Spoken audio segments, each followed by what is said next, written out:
Hello there. Are you sure you're in the right place? See the name on the door? This podcast is Spine Chillers and Serial Killers. Surely you don't want to come in here. You do. Well, I must warn you that things are pretty adult in here. Absolutely no children are allowed. Obscene language, shocking and horrendous stories to chill you to your core, and terrifying tales that'll keep you up at night. The ladies inside aren't quite right. Lovely and hilarious, but very strange. Still want in, do you? Well, you'll get what you're here for. Listener discretion is advised.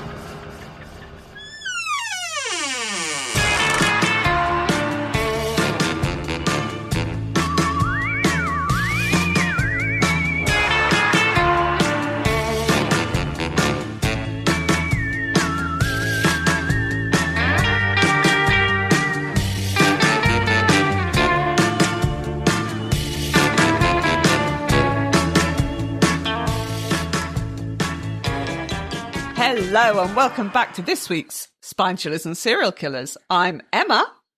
I'm Tash. And I'm Becky. Hi. Whoop whoop. Hello. We're back as a threesome. Oh, yeah. I'm so excited. I feel like I haven't been here for ages, which is ridiculous. When we first came online, I was like, I feel like I haven't seen you forever. But, I mean, it's been a while. And the hair has changed. I know it changed last time, but it's still, I'm still getting used to that. All that mane. But last time it wasn't blonde. Yeah, it's true. It wasn't blonde. You're very blonde. Wow. See, every time there's a change, Seems things weird. are changing. The emo is melting. Great that we're talking away. about that on a podcast where no one can see you. But Emma is blonde and short hair now. Completely changed. She is. I am. It's me age. Too many grey hairs now for black hair. Can't be doing with it.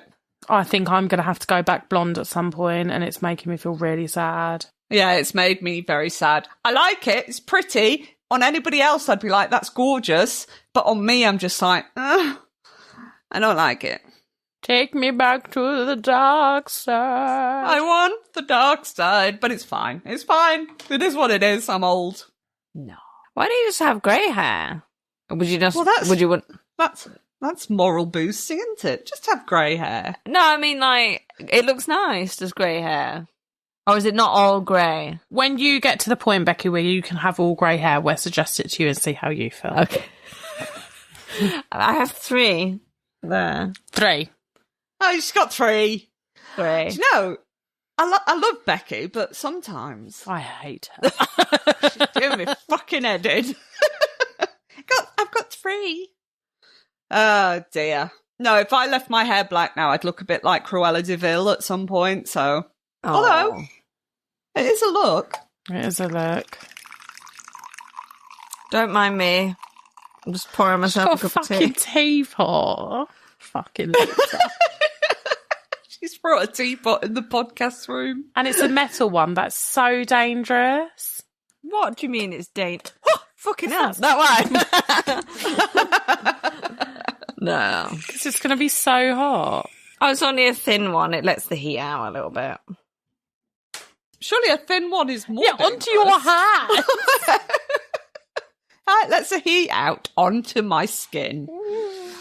I missed you very much anyway, and I'm very glad to be back. I'm excited. We missed you. Oh, how did you feel about my spooky AI story? Liked it. I liked it. That first one, can't remember it, but I remember the first one was creepy. I can't remember anything, so it's fine. Oh, it was the mirror one. It was the mirror one. Yes. So, have you got some more today? Well, I just got one more. I thought, let's not exhaust AI too quickly. I just thought do one a week. Okay. We'll finish on that then, yeah? Yeah. Cool. Just a little mini AI story. While I was away, do you remember when I was telling you about spiders and frogs when we were talking about the symbiosis? Yeah. I found another very strange animal symbiosis and it has creeped me the fuck out. Right. Ben did something horrifying earlier. I'll tell you in a minute once I've explained this thing. So basically, there is a fish. No, it's not a fish. It's any fish. It could be any fucking fish. And I already hate fish. Why? Any fucking fish.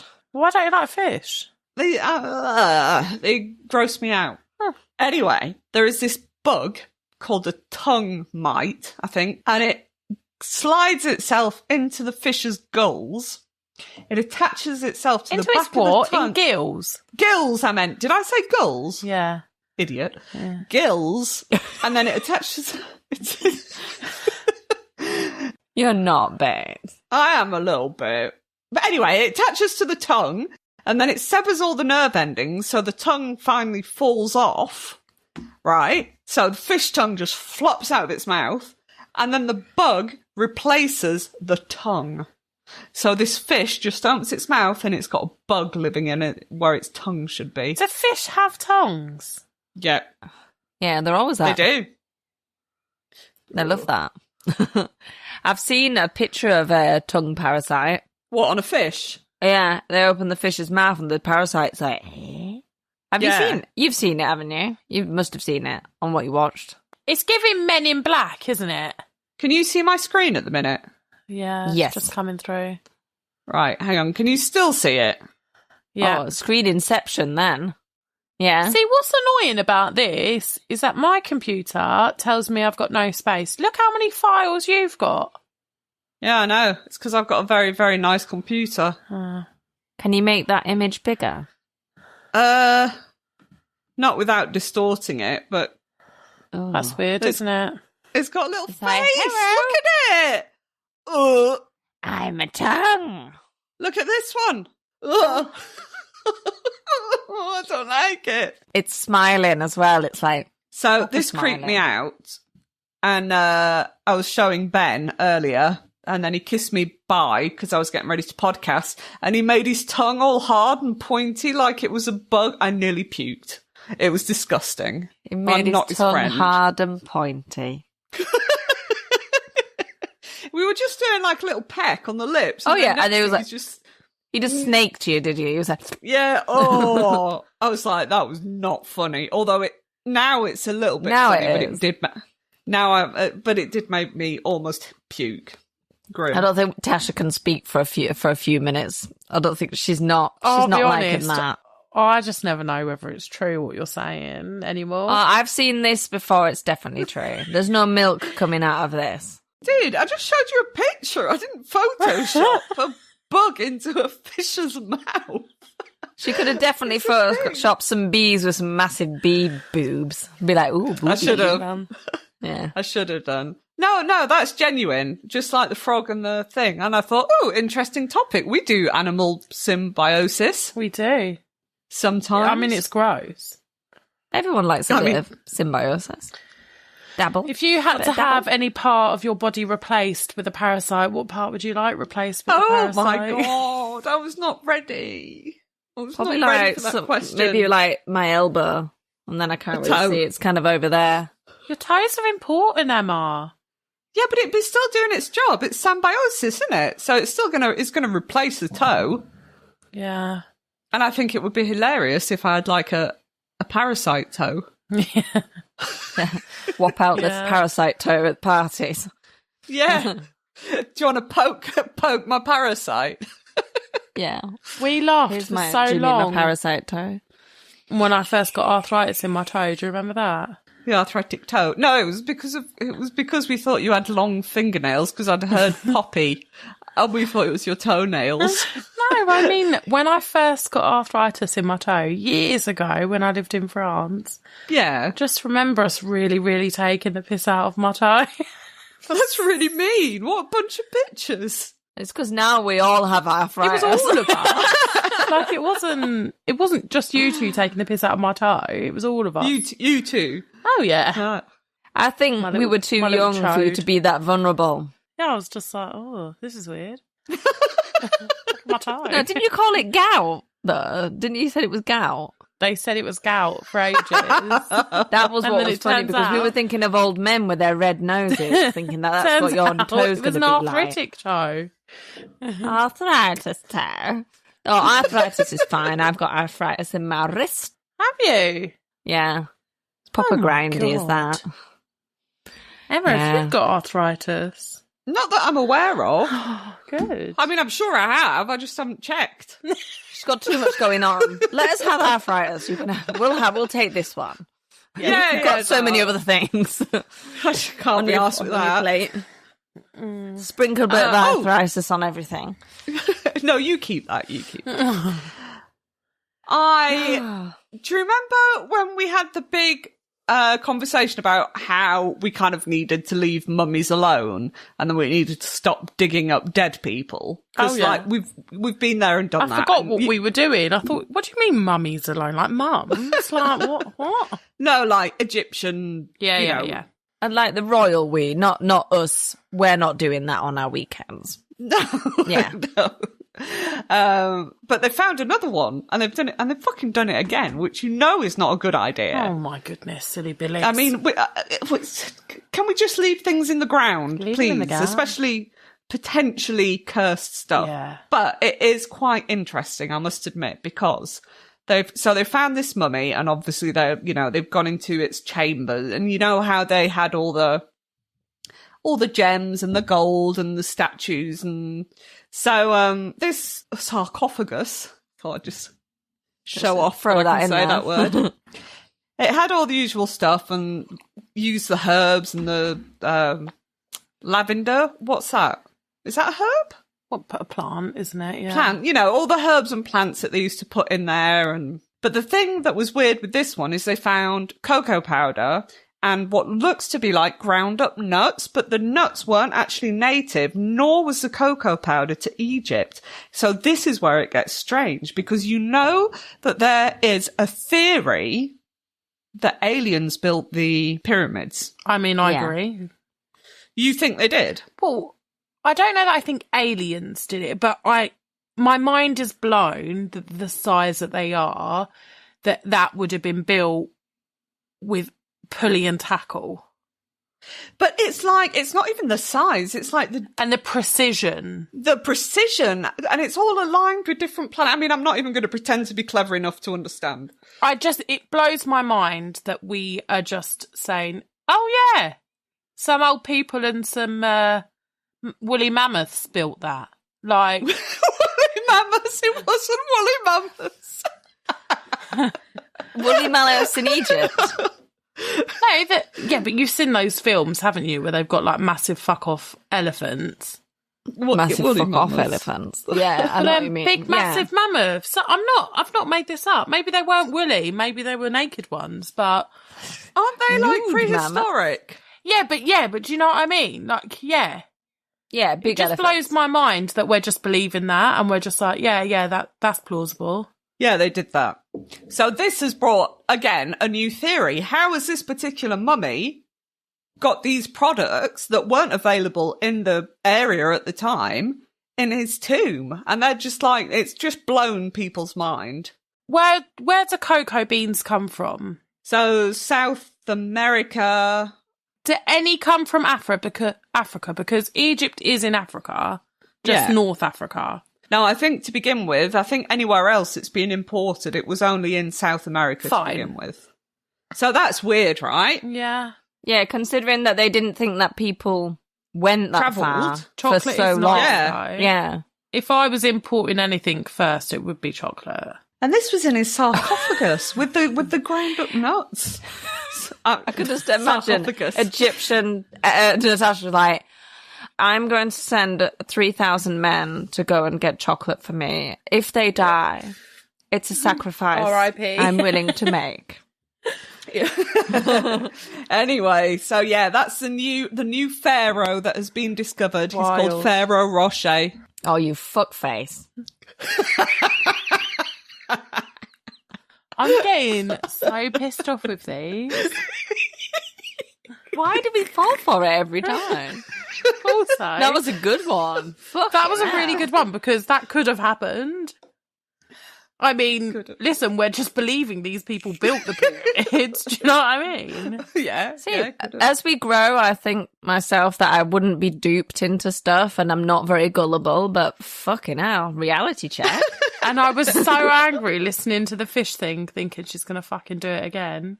The fish thing was true. No. But no. Was the fish thing true? Yeah. That's true. See, she dangled a fact before she threw in the joke. I thought you were going to talk about, there was a mummy that was found, and there was a load of people queuing up to drink its mummy juice. That's disgusting. They can fuck off with the fish parasite. They're gross. They had, like, milk cartons and stuff, and they were like, give me some mummy juice. No, they weren't. Yes, they were. People used to eat mummies. I'm actually not going to do this podcast anymore, because sometimes I see you say out of share. People used to eat mummies. I'll send you an article after we finish. I don't want to read your shit articles. A shit article. My mummy juice article. That's why there aren't hardly any mummies left. The Victorians ate them all. They used to grind them up into mummy powder. That is definitely true. Yeah. And do what I nearly did a story where we met. This was part of the mention in the story. I nearly did a story about it the other day. Mummy powder, yeah. I don't know, Tash. It'll be for some shit like virility or youth. Fucking weird, mate. Yeah, but that's when people are like, "Oh, I wonder where all the mummies are gone." Victorians. What do we do now that's weird that people are going to say that's fucking weird, mate, in years to come? I don't know. Oh God, I Well, hope the duck I'm not face doing any was- of it. They'd be like, That's why weird. is there a load of people where, why is there like a whole generation of photos where every single person is pulling a duck face? I don't think I've ever got a photo of me with a duck face. We did, pal. Not from the 2010s. Oh, I've got loads of photos. They're all like that. And often with the finger and looking up to one side. So weird, wasn't it? We all did it. Apart from Emma. Obviously. It's only because I've got no lips. You know, I just see. I've got no top lip. There's nothing to pout. You should Anyway. pound out. What are we doing? What we doing? Shall I go first? Because We didn't go at all you went last first last time. Yes. Let's Do it. go. So I've got a good old-fashioned British haunting. Scottish, in fact. Oh, My story is also based in Britain. There you go. nice. See, we've See? come home. Connected. So, this week, beneath the bustling heart of Edinburgh, and I've battled with myself because it doesn't look like Edinburgh, but you do pronounce it Edinburgh, don't you? Yeah, it's not Edinburgh. Yeah. No, Edinburgh. Edinburgh. So anyway, it's beneath the bustling heart of Shut up! Just let me do my thing. Stop interrupting me. I'm just trying to read this sentence. I just say, blah. I've Tash, stopped do you now, fancy stuff. doing your Scottish accent quickly? Getting it out your... I don't do a very good Purple Scottish burglar? accent. No, we've established that. Purple burglar alarm. You're angry about the mummy, aren't you? I'm annoyed at myself. Well, to be fair, you want to know. Well, no. It's more entertaining for the listeners if we fall for it every time. We'll pretend that we do it on think purpose. that at my age that I wouldn't be as gullible as I am. I wonder how many listeners thought, she's going to say something funny in a minute. But what annoys me most about it is I try and like debunk it. I'm like, yeah, that is plausible though. But I mean, it was totally plausible. Aliens could have brought cocoa powder to a pharaoh. Also, have I made myself look like a fucking idiot because I'm like, oh yeah, I don't believe that pyramids were built by just people. No, not at all. It's fucking You're weird. flat. I'm on the fence. Okay. There's no proof either way. We cannot say for definite that they didn't. We weren't there. Do you know who I it was not there. Woolly mammoths, apparently. They were there. Something was there pulling them up. And I swear, I did see some on an article or something that they were looking at a mummy not long ago. So I was like, yep, checks out. Definitely Yeah. right. No, So, I think you're right as well. I think they just find them every now and again. So, Tash, it's fine. I won't prank you anymore. Well, that's a will. lie. No, But that's I won't a lie. do it for a long time. She'll do it every now and again so we don't get too suspicious. Yeah. Not for ages now. Like, probably not till next season. But that could not be true as well because you could be doing that thing. You could be doing like a double bluff. I promise. I won't do it again. I won't do it. I'm just Stop thinking it. about it. I'm not going to do it. it. I'm not going I to do won't. it. I won't. Girl, I'm not going to do it. Right. Should we get back to Edinburgh? Yes. Get back to So, Edinburgh. fuck off. Right, go on. I've got comfy now. Okay. Beneath the bustling heart of Edinburgh lies a shadowy warren of chambers known as the Edinburgh Vaults, a grim and forgotten underworld that dates back to the 18th century. Built in the 1780s as part of the South Bridge project, these vaults were ingeniously crafted into the arches and foundations of the bridge itself. Okay, so basically, they've built this massive bridge, and it's got arches, and the arches have gone underground, creating vaults, and they're like, we can use this space for workshops and storage space for the shops, and it's going to be super practical, okay? So that's what the vaults are. Nice. And it's going to be a solution for overcrowding. People can, they're going to get off the streets and be underground. Perfect. So they're not prisons? Not prisons, no. Okay. But poor construction and leaky ceilings quickly turned the promise of prosperity into rot and ruin. Fairly quickly, the vaults were abandoned by their intended tenants, and what moved in was far less desirable. Oh. The city's destitute. Those too poor or too broken to live above ground began to take shelter there, lit only by dim, flickering fish oil lamps.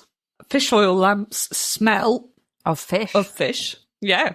And oil, some may say. Yes, the oil of a fish. Clever name, really. Yeah, see what I did there. No mistakes were made. And that's true, Tash, as well. No, I believe that. So that only added to the putrid, I like that word, putrid smell of human waste, Nice. damp stone, and despair. Oh, dear. There was no sanitation, no sunlight, and no safety because, unsurprisingly, police didn't want to have anything to do with it after the criminals and smugglers and body snatchers all moved in. Oh, I wouldn't be going down in, like, the vault, in no light, all pooey. Not going down there. Fish oil and poo. Fish oil and poo. But I mean, degenerates. they are policemen. No. They do just have to do their job. I think they're just like, we'll just tell the Sarge that we've done it. Yeah, all right. Yeah. All right, Gary. Good idea. What's a good Scottish name? Gary. Gary? Gary. Scott. Anyway. With the police reluctant to enter the subterranean maze, the vaults became a lawless limbo. So Edinburgh's own hell beneath the streets. Eventually, the horrible condition in the vaults got even too much for the desperate people that lived there and slowly became abandoned and forgotten. For over a century, the vaults were left to rot, sealed up, forgotten, and quietly stewing in their own miserable history. Meh. Yeah, stewing in their juice. Stewing in the putrid juice. Yeah. Out of sight, out of mind. That is, until 1985, when a pub owner named Norrie Rowan, who just so happened to be a former rugby international, that seems to end. Is a former rugby international thing a thing, or? Player? Well, I would have put player. Well, I obviously didn't, because it's not there. Player. Former international rugby. The end. Yeah. Norrie Rowan had something to do with international rugby. There we go. So he decided to poke around under his building, as you do.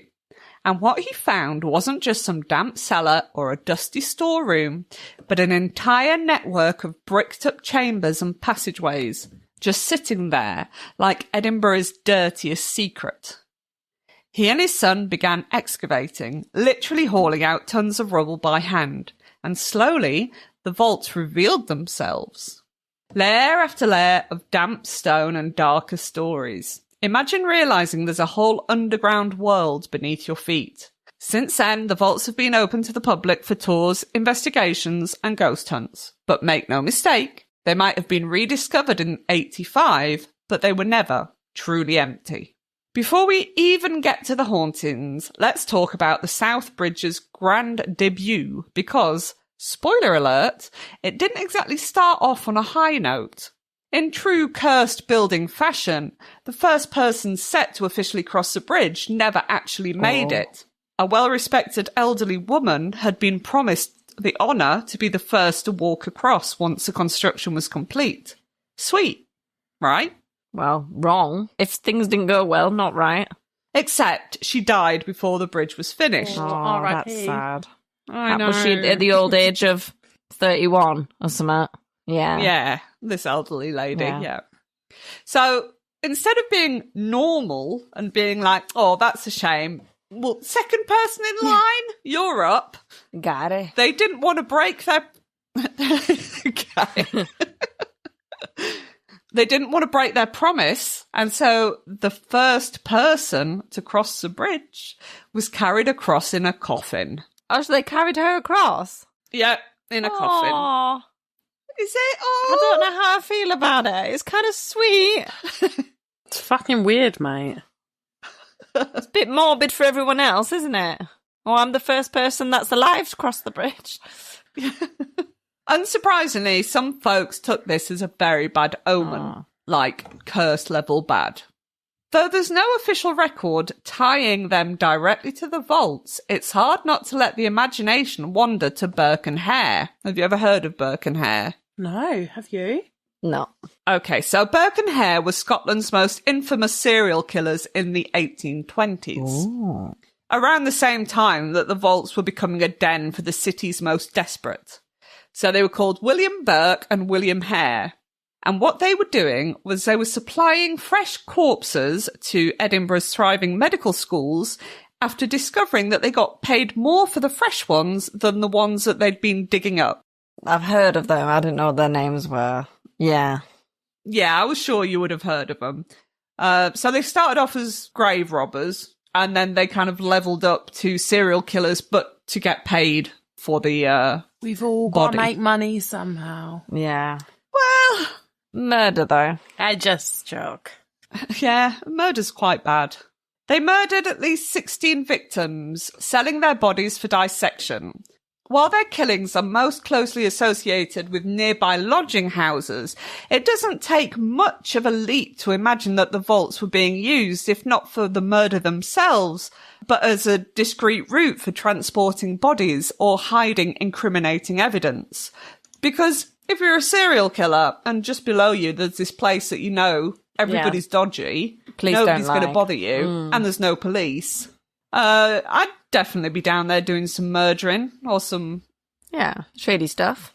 Yeah, if I was a murderer, Cash, not like me now. Are you admitting something to us?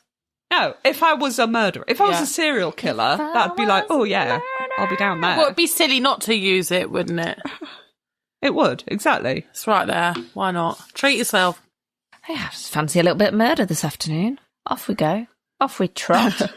So the very nature of the vault, secluded, unregulated, and crawling with society's castaways, made them a perfect backdrop for sinister deeds no one would bother to investigate. Whilst there has never been any witness reports of seeing the ghosts of Burke and Hare in the vaults, their victims are another story. People have heard disembodied gasps for air, which would indeed fit well for one of the pair's victims as they smothered people to death. That was their MO. Visitors have reported all the usual hits: whispers in the dark, cold spots, the overwhelming feeling that you're not alone. Some hear sobbing echoing through the stone corridors. Others have felt hands, cold, invisible, and far too real, grabbing at their clothes or brushing against their neck like someone in desperation trying to get their attention. So that's fun. Don't be touching my neck. That's it. Imagine you're down like underground in the pitch dark and you just hear like ghostly sobbing. And the fact that being in the dark, that'd be terrifying. So I really don't like it. Don't like the dark. I don't think many people do, actually, if everybody was being honest. Like the pitch black. It feels like it's touching my face. Not pitch black. If you know what I mean, it feels like the dark is too in my face. I don't like it. Touchy. Heavy. Dark. Yeah. It's heavy. I don't like it.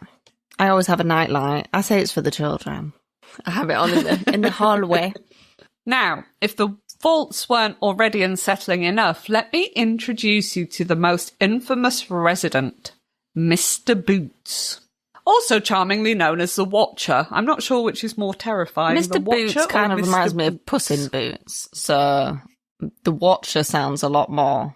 I feel like the Watcher's too obvious. He'd be watching. Get Mr. Boots. That feels creepier. Is it in a way that you hear his boots walking along in the dark behind you? Because that's pretty creepy. I like that.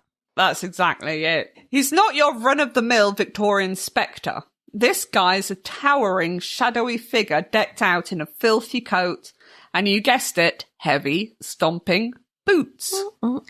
You'll most likely find him brooding in what's ominously called the White Room. Sounds lovely, right? Sounds clean and white and bright. It's not.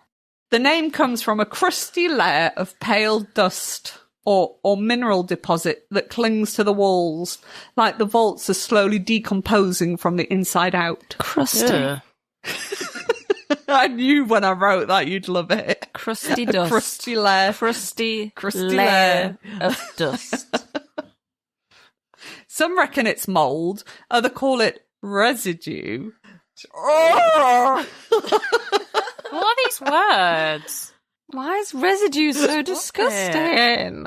Crusty residue discharge from the vaults. Yeah. The White Room. Fuck off. I bet that was like Victorian spank bank room. They're just all jizzed everywhere all over the wall. That's what it is. Spank bang. And it's gone all crusty because they were so full of fucking mummy powder.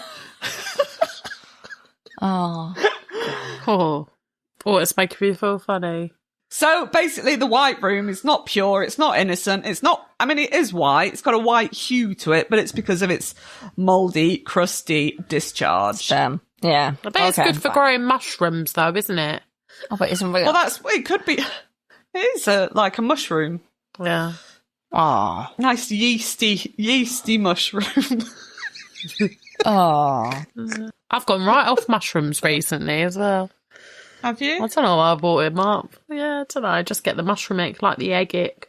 Oh yeah, I've got mine's the egg tuna at the minute. Tuna and mayonnaise at the minute. Oh yeah, no, thank you. But it's weird because it comes back and then you're like, oh, I really fancy like an omelette or something. Yeah. And you really enjoy it. But then another day, like Ben, bless his heart, made me an omelette today. I was like, no, I've got the egg ick. I can't. Oh. Yeah, if you think about it too much, you can't think about it. You're like, oh. If you think about milk, I get the egg ick. Well, I mean, I drink nut milk. When I buy eggs that are white, you know, when the shells are white, that does me in. I'm out. Really? Oh no, I don't mind. Ridiculous, I know. As someone that owns chickens as well, I really shouldn't have the egg ick. But I'll just not eat them like sunny side up fried if I got the egg ick. But I can use them something else. I can have them scrambled. Yeah, they're fine. Yeah, they're like fine in a cake or something, but no, I couldn't. No, once I've got the egg ick, I can't have like boiled, poached, scrambled, fried. No, can we stop talking about it? I can't even smell tuna at the minute. If Noel makes it cause the kids love it, especially like mixed with mayonnaise, and he'll make his own like homemade mayonnaise, and that as well freaks me the fuck out because there's raw egg in it. And I'm I'm fine with raw egg. I'll definitely eat raw cake batter. Don't care. Willing to get ill, I don't care. But the fact that it's like oil and egg, that's what mayonnaise is. That's disgusting. That's why I'm team ketchup. Don't understand people that like mayonnaise. What is wrong with you? You know when people lick the mayonnaise off a spoon? I fucking love mayonnaise. I can't have it on a sandwich. It ruins everything, does mayonnaise. Fuck off. Fuck off, mayonnaise. There are better condiments than mayonnaise. Oh, I think anything. A bit of daddy HP sauce. But even that, I can go off HP sauce. I'm a bit like, that's another thing that I can go off. That's got Beatles in, hasn't it? No, it doesn't. Don't tell me that it does. Should we get back to the ghosts? Yes. Yeah. What the fuck are we on about? Okay, the White Room and Mr. Boots.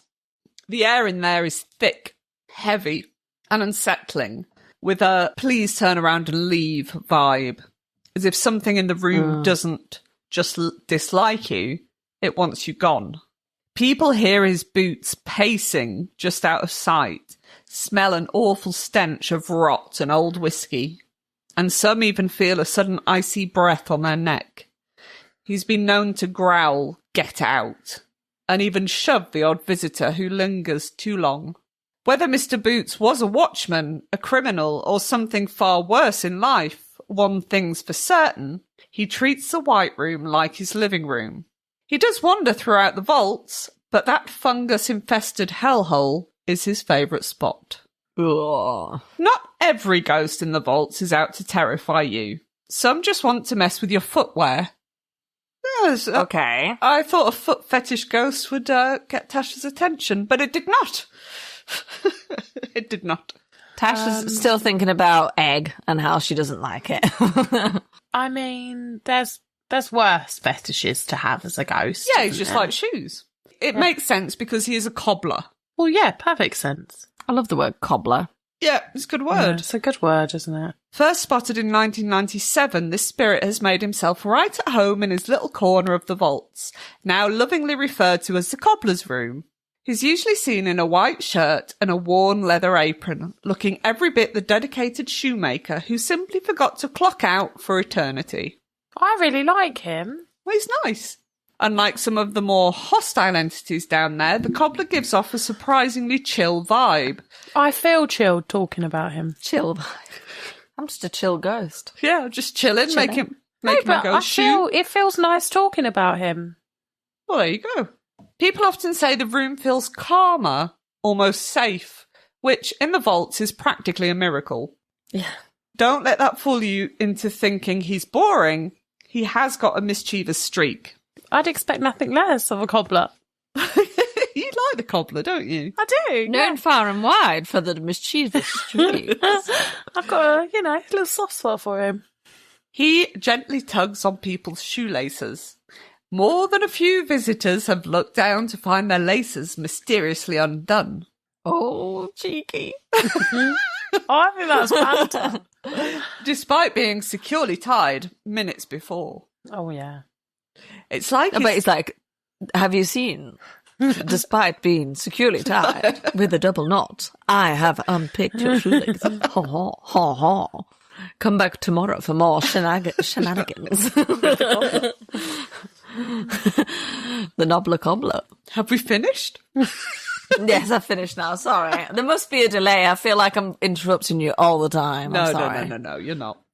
It's like he's still testing his handiwork, just with a ghostly grin and a sense of humour. So if you feel a little tug at your ankle while you're down there, don't panic. It's probably just a cobbler saying hello. Or reminding you to double knot. Yeah. I think he's funny. I like that. Sidekicks have advised people to seek refuge in his room if things get too spooky down there. The cobbler will have your back.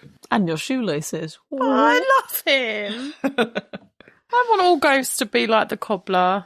Yeah. I wonder what he did to die down there. Wrong turn, maybe. Or delivering Mr. Boots' boots. Well, before it was all, full of crime and homeless people, poor things, it was made for... There was a tavern down there, a cobbler's, there will have been distilleries. Oh, yeah. Oh, bless him. The neighbourhood's gone downhill for him if he died when it was all good. Exactly. Unless it stays that way for him. Oh, I hope so. I hope so. There's also a veiled woman who resides in the cobbler's room. She is said to throw stones at people and appears as...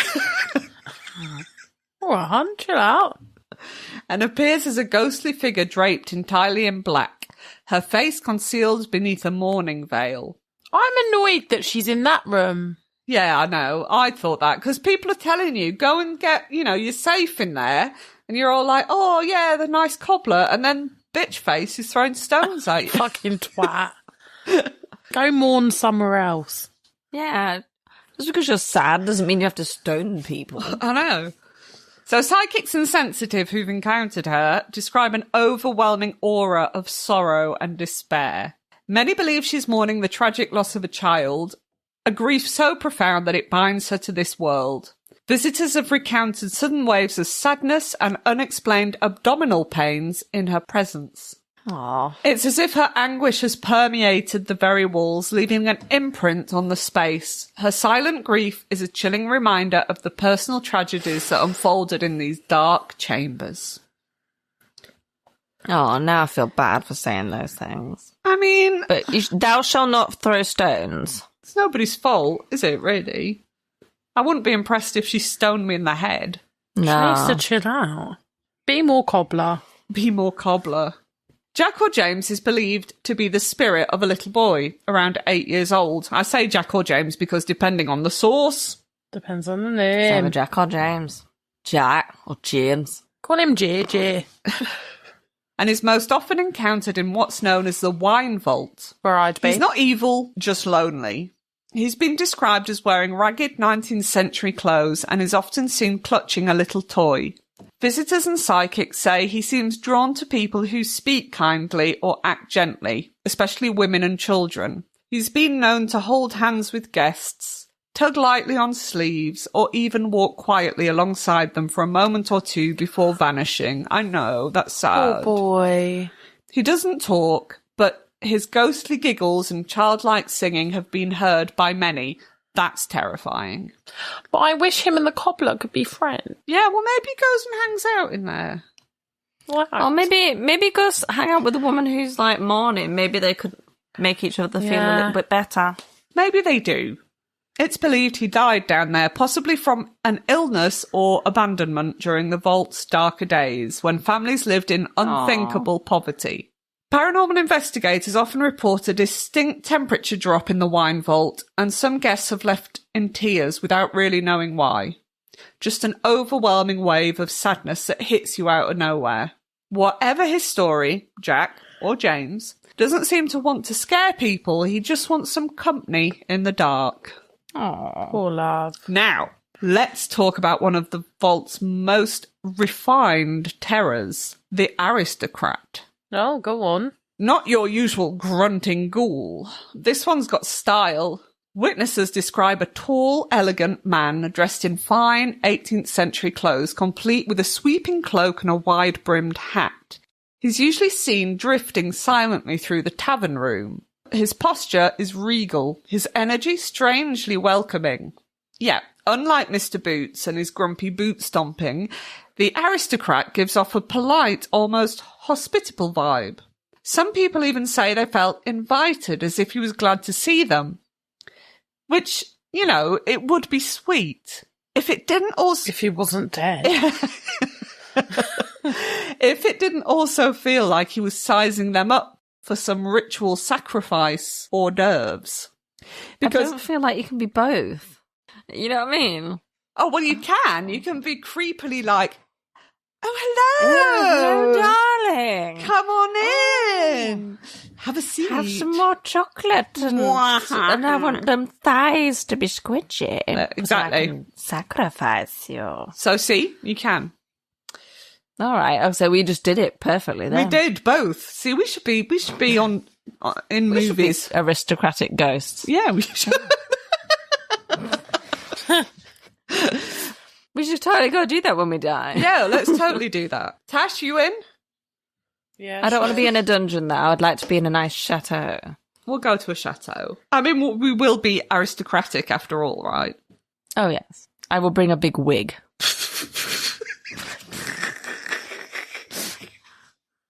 Yeah, why not, Bex? Bring what you want. You're an aristocrat. Massive, massive knickers. Like, huge. Down to the knee. Oh, okay. You do you, Okay. babe. Yeah. Yeah. Okay? Yeah. Great. Yeah.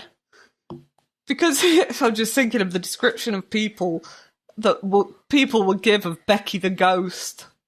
She's got disgustingly long hair, and her knickers go down to the knees. To her knees! Right, so the aristocrat. Here's a twist. That charming air might be a mask. Many believe the aristocrat was a high-ranking member, maybe even the ringleader, of an Edinburgh offshoot of the Hellfire Club, the 18th century secret society where the rich and reckless gathered to mock religion, drink themselves into oblivion, and dabble in the dark arts just for the thrill of it. And the vaults? Pitch black, underground, forgotten by the law. Perfect for that sort of thing. He's also rarely alone. His appearances are often accompanied by something much darker. A shadowy creature that crawls along the ceiling, formless and faceless, just a moving mass of dread. Witnesses have spotted the pair together in the tavern room, the aristocrat standing calmly below, and the thing slinking silently above, like a demonic valet on standby. Whether it's protection, punishment, or just an echo of some ancient rite gone wrong, no one knows. The double height room is also said to be haunted by the aristocrat.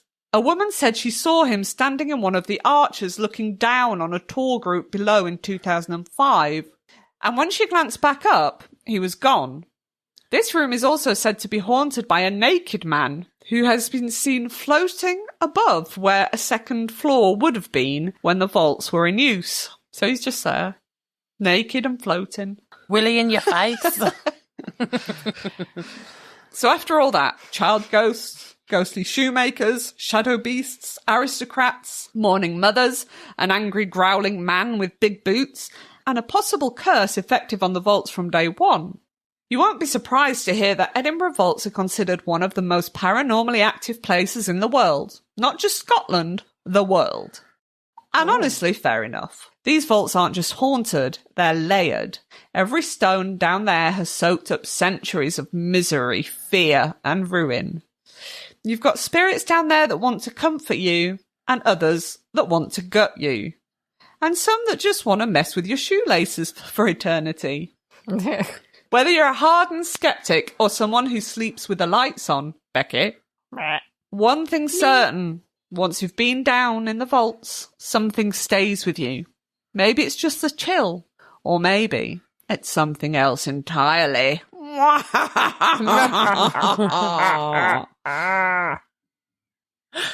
Oh, I really want to go. I know, so do I. Should we go? Yeah. I think we should go and scream at them in Scottish. No. No. Get away. If you two do that, Got it. I'll move on to another group. I'm not being associated with that. Riff raff. It'd be like, if it's in those two weirdos back there, God, who would come out with that? And then we'd be like, Emma! Anyway, that was my story. Good old-fashioned haunting. Nice. Woohoo! It'd been a while. Thanks. I enjoyed Thanks. You're welcome. Yeah. How creepy, though. Oh, what a good idea. We'll build an underground city. Yeah. This would obviously go right and never go wrong. I saw where they were coming from, and I think now that would probably work because you'd have like ventilation systems in place and stuff like that.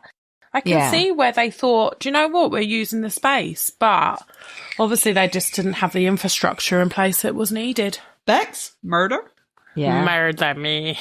No, I won't, because then the podcast wouldn't be complete.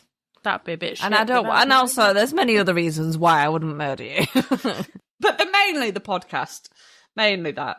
Well, if ever I need someone to do an accent of an Australian shark, I'd be lost. We'd be stuffed. You would. She was actually doing, when she was faffing with her computer before you came on, everything in Australian, immaculate Australian accent. I do a really good Australian accent. You do. It was very good. Right, so today I decided to do a story on the UK's most devastating theme park disaster. Or one of them, anyway. So it was the Smiler accident at Alton Towers. I knew you were going to say that. Awful. Yeah. A lot of us would have heard, especially if you're from the UK, you would have heard about this. But what I didn't realise, it was 10 years ago. Oh, fuck off. That happened. Seriously? 10 years ago. Oh, yeah. So the Smiler accident at Alton Towers in 2015. The Alton Towers Resort is one of the UK's most beloved theme parks. Have you been to Alton Towers? Yeah. You've been as well, haven't you, Tash? When I was younger. Yeah, only when I was younger, though. I haven't been. Yeah, when I was little, if anybody had a birthday, Alton Towers. Yeah, I think I went with... I must have been in must have been about Caitlin's age, about 14, something like that, 13, 14. Yeah, I think I was similar age. Yeah, so it's one of the UK's most beloved theme parks. Nestled in the Staffordshire countryside, it's got a long, surprising history. Before the roller coasters and the screaming crowds, this land held something much older. The site dates back to the 8th century. Oh, fucking hell. Wowza. 8th. So when it was the estate of an Anglo-Saxon nobleman. But it was in the early 1800s that it was really transformed. And the Earl of Shrewsbury turned it into a stunning Gothic-style estate. I fucking love Gothic buildings and churches and stuff. Love that. It was a Gothic-style estate with sprawling gardens and an almost magical atmosphere. And for over a century, it stood as a place of beauty, not thrills. Then in 1980, the estate was reinvented. And that was when Alton Towers opened its gates as a theme park and quickly became known for pushing the limits. It wasn't long before it was seen as the UK's answer to Disneyland, because we didn't have that. That's in Paris. Well, it wasn't even in Paris then, was it? Oh, was it the 90s that? I think so. That opened. The UK doesn't have a big theme park like Disneyland, so that's basically one of the closest things that we've got. I know that we've got other ones like Thorpe Park and stuff, but I think is Alton Towers the biggest? I would imagine so. I think so, yeah. Is the chateau still there then, in the park, or not? I was going to look into it and then forgot and moved on with part of the story, so I'll have a look at the end. Because I wondered if that was why it was called Alton Towers, because it had a chateau with towers, you know? Yeah, possibly. I'm not sure. Yeah, so it was a bit like the UK's answer to Disneyland, with less magic and more adrenaline. So it's a little bit more thrill-seeking rides than what's at Disneyland in Paris. Yeah. Nemesis and Oblivion, the names are iconic. Each roller coaster was more daring than the last. Every time they built a new one, they tried to outdo the one before. And then, in 2013, they unveiled their most ambitious ride yet. The Smiler. The Smiler was designed to be unlike anything else on Earth. It boasted a world record 14 inversions, corkscrews, loops, and barrel rolls. You name it, it had it. It was manufactured by a German firm, Gerstler. It cost roughly £18 million. Wow. That's insane, isn't it? Well, Massive. I understand. But think how much they make every day. Yeah. No, I know, but it's still crazy, isn't it? 80, big numbers. I don't know if you remember, do you remember the adverts for the Smiler? It was like, Yes. And it was like, you belong to the Smiler. Like that. And everyone's faces were like really big. Yeah. Oh. So it was marketed as a ride that would mess with your mind. Alton Towers didn't just sell you a roller coaster, they sold you an experience. The theme of the Smiler was a psychological manipulation. You entered a dystopian world where you were brainwashed into smiling forever. That's kind of like the theme of the roller coaster. The theme of the thing, yeah. Yeah. Creepy, mechanical, laughing heads lined the queue. It was all creepy stuff around it. And the tagline was, join us to marmalize your mind. The word marmalization was totally made up. I was going to say. Yeah, but became synonymous with the intense mental and physical manipulation. It was like an edgy new marmalise. word. I've been marmalised. Yeah. Marmalise your mind. And unfortunately, it was dangerously flawed. The Smiler had several technical hiccups early on, and it was closed multiple times in 2013. Just after opening. And on one occasion, a wheel came loose. Another time, riders got stuck at the top of a vertical incline for hours. Oh, fuck that.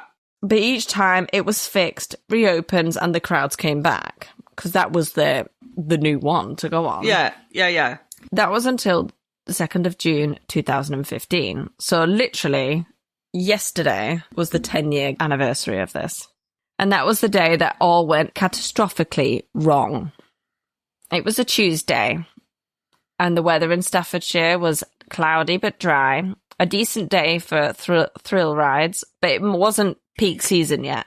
So the park wasn't overcrowded, but the Smiler, with all of its record-breaking fame, still drew a line. 2 trains were in operation that day. For those unfamiliar, roller coasters often run multiple cars. to keep the flow of riders going. So one train is stopped loading and unloading passengers while the other one is going round on the ride. But by mid-afternoon, things started going wrong. Around 1:30 p.m, a test car, an empty train, thank God, was set onto the track after the ride had temporarily shut down due to a technical fault. That empty car then stalled on the track and didn't complete a full loop. It just stopped, stuck in a valley section of the track. Here's the part of the story which turns from a technical problem to a human-made disaster. Despite the stalled car being visible on the ride's CCTV system, and despite multiple warnings in the operating manual, like flashing lights saying that there was a danger, a car stuck in a known danger zone, a critical decision was made to send a full passenger-loaded train onto the track. Oh, fucking hell.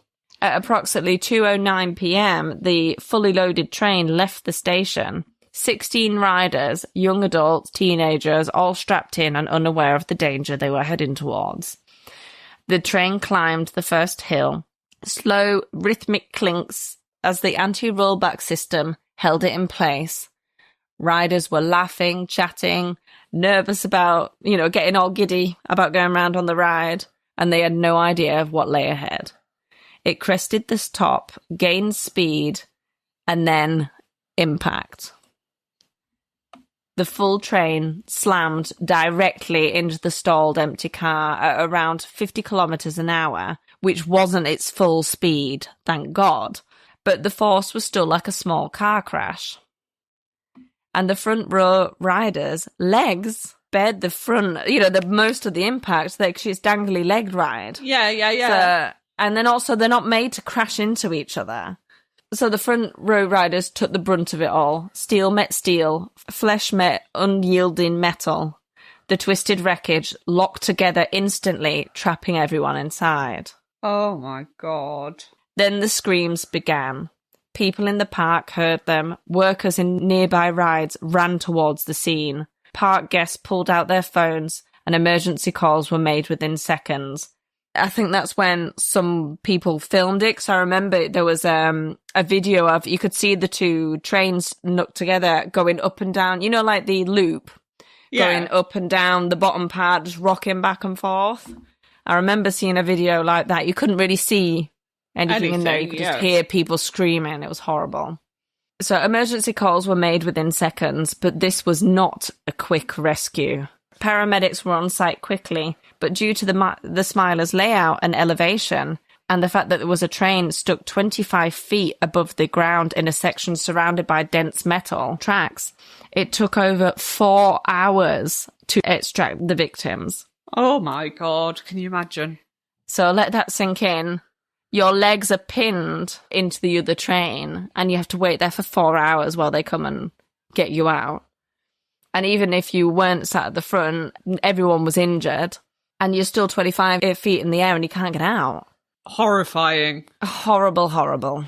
Nightmare. And during that time, the riders were conscious, bleeding, in pain.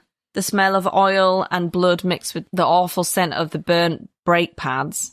They couldn't move. Some of them drifted in and out of consciousness, and others screamed for help that couldn't come fast enough. It was carnage. The worst injuries were suffered by 17-year-old Leah Washington and 19-year-old Vicky Black. So Leah had just started dating her boyfriend Joe Pugh. They were on one of the first little dates that they had going. Yeah. And they'd gone to the Alton Towers for the day. So they were sitting at the front row. Joe's sustained injuries included 2 shattered kneecaps and damage to his hands. And Leah's legs were crushed. She had really, really bad ligament damage to the right knee as well, and she would go on to have her leg amputated above the knee.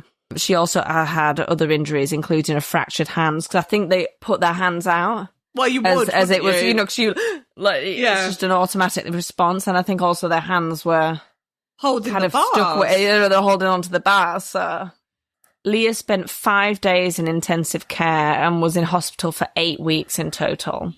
Vicky, another front row passenger, also suffered catastrophic leg injuries. Hers too would be amputated. She later described lying there trapped and hearing rescuers discussed whether her legs could be saved or not before being sedated. Oh, shit. Did she lose both then? No, just one. Okay. Well, just one. A whole leg. Yeah, a whole leg, yeah. Yeah. 5 people were seriously injured. 11 others had lesser injuries, included fractured ribs and PTSD. I was going to say. I'm not surprised. Yeah, fucking hell. Even if you're just not that injured, if you've been stuck there for 4 hours listening to people scream and seeing people bleed. Hearing people scream in pain, that must be horrendous. Horrific. Horrific. Families waited outside hospitals. The news broke nationally within minutes. And by the evening, it was on every news channel. Rollercoaster horror at Alton Towers. In the days that followed, Alton Towers shut down. The park remained closed for several days. Executives made statements, and CEO Nick Varney gave a visibly shaken interview, and he promised full cooperation with our investigators and support for the victims. So the police do an investigation, and the truth was being pieced together. And what investigators found was shocking. The crash wasn't caused by a mechanical fault, not a software bug, not sabotage, but by human error. Employees had overridden a computer system that was designed on purpose to prevent this exact scenario. The system was screaming that something was wrong, but staff, under pressure to minimize downtime, had misread the warnings, and they believed that the sensors were malfunctioning. And then they manually overrode the system, the safety system. This decision sent a live occupied train hurtling into the stationary one. So in 2016, Merlin Entertainments, the parent company of Alton Towers, was fined £5 million for health and safety breaches. The judge in the case called it a catastrophic failure.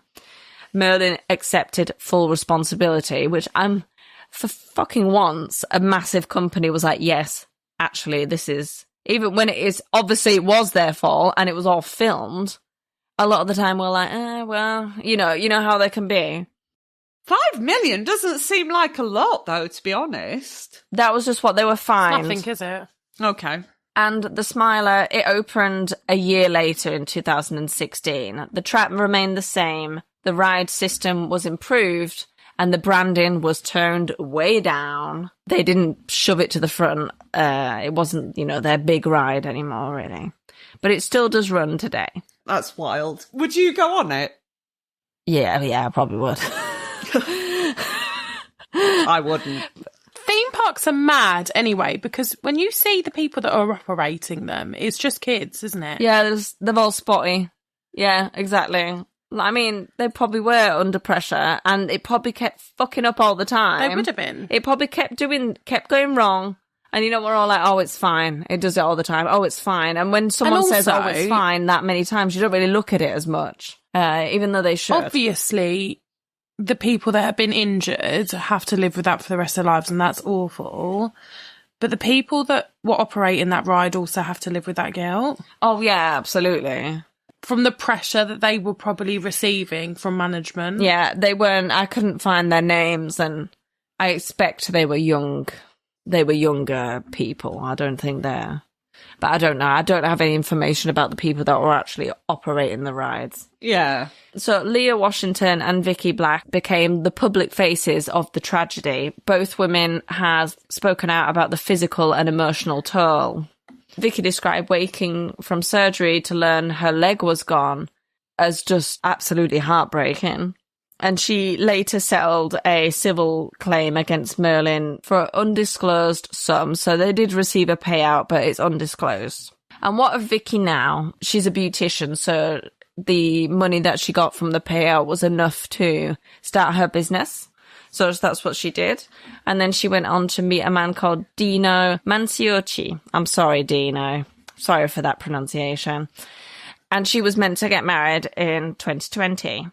But as if you guys remember, 2020 was that year that it all went wrong. So the wedding plans were pushed back, but they decided to try for a baby instead. And after 3 months of trying, they fell pregnant. Vicky later gave birth to the couple's first child, Venanzio, back in March of 2021. And they finally got married later the same year in October 2021. Oh. Yeah. And what of Leah and Joe? Because it was a super new relationship, as I mentioned earlier. But they stayed in contact because having each other going through the same thing, they understood what each other was going through. Leah said, like, looking back now, me and Joe sticking together, it was such a good support for each other. Yes, our injuries were there and everything else around us was going off, but we still had that relationship and friendship, and that got us through everything. Oh. Now, 10 years on from the crash, Joe and Leah are moving forward with their lives. And Joe said in a recent press release, "We are both really happy and we are now married." Yay! I like a happy ending. Yeah, we have just bought a home together and we couldn't be happier. Joe and Leah decided to host like a ball for charity to raise money for various charities, but including the Midlands Air Ambulance and the Yorkshire Air Ambulance, as I think they possibly were taken to hospital as well by air ambulance. Oh, yeah, I imagine so. It saved so many lives. So many others lived in the shadow of that day. Witnesses, staff, and the riders who walked away physically intact but mentally scarred. Lives were changed forever. And for what? Faster turnaround? Lower downtime? A ride that promised to bend your mind ended up breaking bodies. And that is my story for this week. Well, that was really good. Thanks, Bex. And happy ending. Happy ending for once, which, but how brave. I know that they had to just go through it, and they were also young. A lot of those people on that train were teenagers or early 20s. Yeah. Not like there's ever a good age for that to happen, but that is so much to deal with. I bet they still have nightmares about it. I suppose so. I don't think roller coasters would be the things that they'll be going to. I'm terrified of roller coasters, so it's just nightmarish. Absolutely nightmarish. Speaking of nightmares, Tash, are you going to send us off to bed with a head full of horrors? I am, yeah. Yay! So this story, as ever, is written by ChatGPT. Do you know my ChatGPT has a name? He's called Kev. Well, mine hasn't been named yet. We know what he's going to be called. Gary. We know he's going to be called Gary. Oh, do you name it yourself? No. First, he chose his own name, but it was shit. I can't remember what it was. And I was like, "What do you think to Kev?" And he was like, "I like that, actually." So, okay. Oh, I think mine's called, on my phone, it's called Gemini. Oh. So that's like a brand of ChatGPT. Anyway, let's get into the story. Mm-hmm. This is called The Cat at Hollow Lane. All right, here we go. It was the silence that made Hollow Lane so unsettling. The trees bowed in perpetual shade, their branches like brittle fingers, and the street lights never quite worked. Still, Lydia had always loved the seclusion until the cat showed up. Oh, no. It was a black cat. Of course it sleek, was. With amber eyes that never blinked. Oh. She first saw it perched on her porch railing 3 nights ago, unmoving, just watching. Sorry. The way you read that, I thought you were going to say railing another cat. There's no shagging in this. I tried not to blink, but it didn't last long. She tried to shoo it away. It didn't hiss or run. It simply stared. The next night, it returned. This time, inside. She awoke to scratching. At first, she thought it was a raccoon. But when she tiptoed into the kitchen, there it was, sitting calmly on the counter, staring at her with that fixed gaze. She backed away, heart hammering. But the cat didn't follow. It vanished before morning. No broken window, no open door.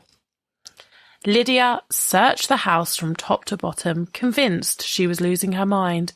She changed the locks, brought traps, called animal control. She changed Nothing the locks. helped. I know, dramatic. What did you think it was doing? Cats don't have opposable thumbs. Listen. Little claws? Lydia did what she could, okay? Okay, right. Made her feel safe. Who are we to judge? Made her feel safe. So what else did she do? Animal control. This is victim blaming. Leave her alone. She changed the locks, bought traps, called animal control. Nothing helped. On the third night, she didn't sleep. Instead, she sat in the living room with a knife and a flashlight. I feel like she's getting very worried about just a random cat doing cat stuff. Very dramatic, isn't it? Yeah, it's escalated quick. But remember, she lives on Hollow Lane. Oh, okay. Yeah. At 2:14 a.m, the lights flickered. A low hum began vibrating through the walls. The temperature dropped. The flashlight died. And there it was again. Perched on the back of her couch, closer this time. She lunged, the knife slicing the air where it had been. The cat was already at the other end of the room. Then beside her. Then gone. It whispered that night. Not in meows, but in voices. Meow, meow, meow, meow, meow. Becky, this is serious. Meow, meow. Meow, meow, meow. Voices she recognised. Her mother's. Oh. Dead 5 years. Her ex-husband. That's creepy as shit. Missing since last spring. Missing? Yeah. They whispered her name. Over and over. Lydia. Lydia. Ooh. She ran, locked herself in her bedroom. When dawn came, the whispers stopped. But the door wouldn't open. No matter how hard she turned the knob, it stayed sealed. She screamed for help. No one came. She's still in that room, and if you walk down Hollow Lane at night, you might see a sleek black cat watching from the upstairs window, its eyes following you, and if you listen closely, you might hear the faint whisper through the walls. Lydia, Lydia. Just don't stop walking, and whatever you do, don't look into its eyes. Well, that was a roller coaster. Lydia. I feel like she overreacted to begin with. Listen, we all thought she did, but turns out she got locked in a room and never came out again. So was it an overreaction or was it plausible? Oh, did she forget that windows exist? Fucking knob. Yeah, she did. Victim blaming. Yeah, victim blaming. Well, she's not real. She's a chat GPT story. Maybe. But a cat whispering in human voices of your dead relatives is scary as shit. That's creepy. Yeah, it's creepy. I don't if like Poppy it. just started talking, I'd be like, all right, hun. I don't like human voices coming out of things that shouldn't. Well, no, and that's why it's scary. Yeah, Thanks exactly. you, ChatGPT. Indeed. Thanks for that. Oh, Hollow Lane. Well, I hope you enjoyed it. I did. Very much. Yeah. Very that much. was very good. Great. Shall we go? Yeah, let's go. I'm Yes, quite goodbye. tired.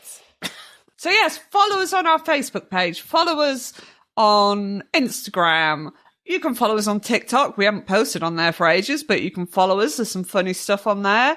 Just to say hi. You can message me on Facebook. You can go on my Etsy shop, which is a Curious Craft Room on Etsy. Get involved with that. And there's some stickers and stuff on there. Spine Chillers and Serial Killer stickers. Some funky stuff, bookmarks and stuff. So yeah, you can do all of those things. And if you enjoyed this episode, please don't hesitate to give us a 5-star rating.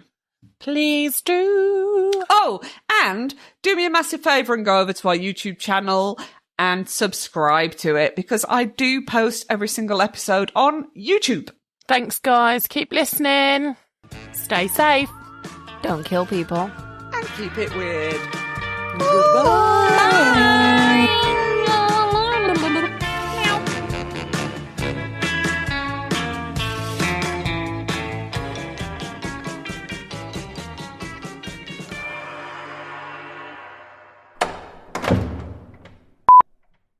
So with Plunk. What the fuck is that? Plip, plop, plop.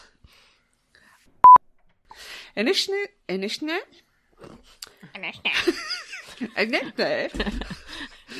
You speak Russian now.